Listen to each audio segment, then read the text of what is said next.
এই সুবিধা পেয়ে আসছিল, এটা কেন আসছিল, এটা যৌক্তিকতা আছে বিধায় আসছিল।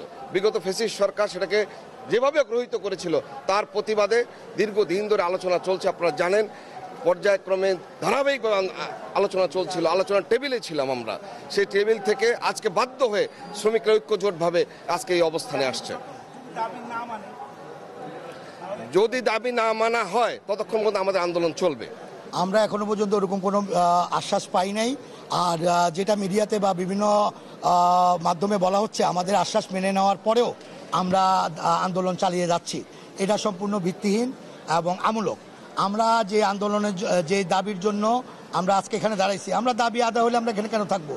আমি চাকরি না করলে বেতন পাবো না, আমি বেতন না পেলে মাইলেজ পাবো না, তাহলে আমার আন্দোলনে যাওয়া তো আমার সম্পূর্ণ নিজের প্রতি আত্মঘাতী সিদ্ধান্ত। আমরা যে কোনো আশ্বাস পেলেই আমরা ব্যাগ অ্যান্ড ব্যাগেজ গুছিয়ে বাসার থেকে বেরিয়েছি যে আমাদের আন্দোলন সমাপ্তি হবে, সাথে সাথে আমরা গাড়িতে চলে যাব। কারণ আমাদের সাথে জনগণ সম্পৃক্ত ও অপ্রত্যক্ষভাবে জড়িত। কারণ আমাদের এই আন্দোলনের কাছে তারা অনেক সাফারার।